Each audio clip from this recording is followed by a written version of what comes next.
Hello and welcome to Worship in the Gap. This is Reverend Jim McKenzie, interim minister at First Congregational Church in Port Washington, Wisconsin, saying I'm really glad that you've joined us once again for Worship in the Gap. Whoever said life isn't fair certainly understood that while life is many things, fairness is not one of them. It's one of the hard lessons of life, isn't it, that we learned early on when we're in the playpen with other little children and we're playing with our toys and one child takes the toy that we're playing with from us. It continues when we're on the playground and we find other children talking behind our back and picking up sides against us and telling stories that just aren't true. And we say, life isn't fair. It continues as we get older and love breaks our heart. And ultimately, when the doctor says, sit down, I have something to share with you, and we understand that we have a terminal illness, in spite of the fact that we have done everything that a person could do. We haven't smoked, we have eaten fish and broccoli, and buckled our seatbelts every time we got in the car. It's just the way it is, which is the point of Jesus' parable about the vineyard workers. There's something about life that isn't real fair, and I think all of us react viscerally to that. Let me read you the parable. The kingdom of heaven is like a householder who went out early in the morning to hire laborers for his vineyard. After agreeing with the laborers for a denarius a day, he sent them into the vineyard, and going out about the third hour, he saw others standing idle in the marketplace as well. And he said to them, why don't you go into the vineyard and work yourselves, and I will pay you whatever is right.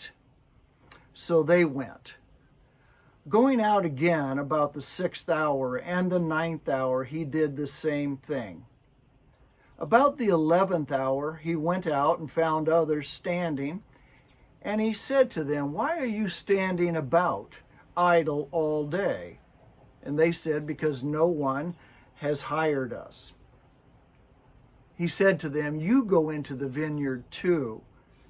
And when the evening came, the owner of the vineyard said to his steward, call the laborers and pay them their wages, beginning with the last up to the first. And when those hired about the 11th hour came, each of them received a denarius. Now when the first came, they thought they would receive more, but each of them also received a denarius. And on receiving it, they grumbled at the householder, saying, these last worked only 1 hour, and you have made them equal to us who have borne the burden of the day and the scorching heat. But he replied to one of them, friend, I am doing you no wrong. Did you not agree with me for a denarius? Take what belongs to you and go. I choose to give to this last as I gave to you. Am I not allowed to do what I choose with what belongs to me? Or do you begrudge my generosity? So the last will be first, and the first will be last.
Is it just me, or do you feel some of that internal dissonance when you read this story?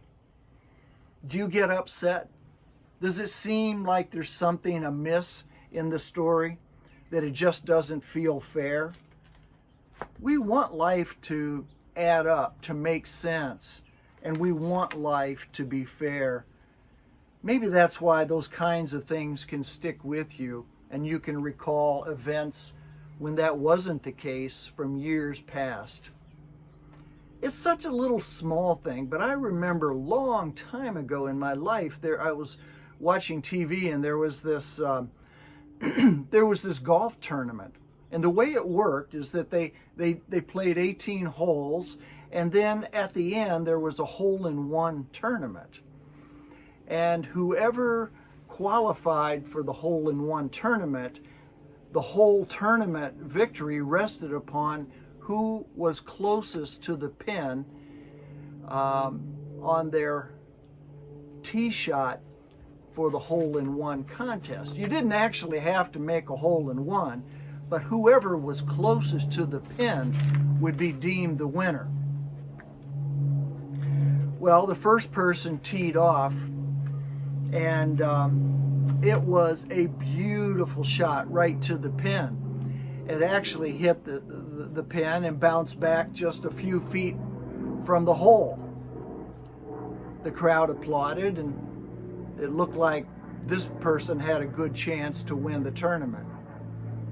A couple other people shot, but they weren't as close. And then this one man stood up and he addressed his ball. He hit the shot, and it was a horrible shot. It was the worst shot of the day, and it bounced off of the scorer's tent. It went back onto the fairway. It hit another player's ball, and it rolled very close to the pin, actually just inches away from the pin. Who do you think was the winner? Who had made the best shot of the day? The one who had that beautiful straight-on shot that hit the pin and bounced back just a little bit? Or the one who hit the tent, hit somebody else's ball, and with a great amount of luck rolled up nearest the hole? I think you know the answer to the story, that it was the one who was the lucky one. But it wasn't fair. It wasn't fair. He had hit a terrible shot, and everybody knew it, but yet he walked away with the trophy. Is there anyone here among us that believes that life is fair? Old Testament faith is all about fairness. The Jews used the word justice. For the Hebrews, God, above all things, must be just. What that means is that you can always determine what's right and what's wrong. If you do what is righteous, you will receive reward. If you do what is unrighteous, you will be punished. What could be fairer than that? Well, you know. Life doesn't always work that way. That's not the real world. Many good people suffer and many scoundrels prosper. As we say, the rain falls on the just and on the unjust alike. You see the problem here? Jesus tells this parable about people who had worked all day long. They'd had an agreement early in the morning to go work in the vineyards for a denarius, the day's wage. And they went happily. But throughout the day, at different times, the owner of the vineyard needed more workers. He needed more people to come and tend to the vineyards. And what he did is he hired people, and he said he would pay them what was right. But when it came time for the foreman to pay everybody, the vineyard owner said, start with the one who started late in the day. And you can just feel the crescendo building in those who had worked all day long when they saw that the one who came at almost quitting time was paid what they were promised to work the whole day through. They were doing the math, And they were thinking, if he gets paid a denarius, it's going to be party time for us tonight. We're going to have plenty to take home. But that's not what happened. The owner of the vineyard paid every single one of them the same wage. That's not fair, they said. It's not just. And Jesus said, in effect, to them, you're right. God is not just. God is generous. God is generous and gracious. You see, this is what distinguishes the Christian faith from all the others. The slate has been wiped clean. God is not going to give us what we deserve. God is going to give out of a heart of generosity, not out of what we deserve or what is just. And never again should we ever feel like we are superior to anyone else. I like that story about this story that took place in an airport one day. It was out in Denver, Colorado, and a flight had been canceled, and the big long line started forming at the ticket counter. And as the agent was doing the best he could to attend to rebooking flights for people, there was this one man who came from the back of the line right up to the front, and he slammed his ticket down on the counter, and he said, I have to be on this next flight, and it has to be first class. I'm sorry, said the ticket agent. I'll be happy to help you, but as you can see, I have this long line of people ahead of you, and I must attend to them first. The passenger was unimpressed. This isn't fair, he said. Do you have any idea who I am? He spoke loudly enough that everybody in the terminal could hear what he was saying. Without hesitating, the gate agent smiled and picked up the microphone to the public address system. May I have your attention, please? We have a passenger here at the gate who doesn't know who he is. If anyone can help him find his identity, please come to the gate. As the man went back to his place towards the end of the line, the people in the terminal burst into applause. Everybody has that sense that there's just the way things ought to go, that life ought to be fair. And when we see that, we like that. And when we hear stories of things that are not fair, it creates a certain dissonance. I know that life is not always fair. And to be honest with you, sometimes that's not all bad. I'd hate to think that my reward might be based upon what I deserve. The good news is that the God we serve is a generous God, one who accepts us as we are and actually calls us to be our best selves. I can't promise you that being a Christian will improve your golf game or that you'll be first in line. What I can tell you is that living a life of faith with a loving, forgiving, generous God who blesses us with more than we ever deserve can help us to look beyond life's unfairness and rejoice in what we do have. It can remind us of those who love us most, who put us at the top of their Christmas tree. It can help us to celebrate the health that we do have for a season. It can empower us to engage opportunities to learn and grow all about life. And it surely gives us the freedom to live lives of fulfillment and meaning through serving others and sharing God's grace with all the world. Remember, folks, it's not about what we deserve. It's all about God's love, God's generosity, and God's amazing grace.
Lord of all we've known together, of Christ's love and agony. Won't you let me be your servant? Let me be as Christ to you. Pray that I may have the grace to let you be my servant too. You stay well, stay safe, and stay faithful. This is Jim McKenzie saying, I'll see you next time, right here in the Gap.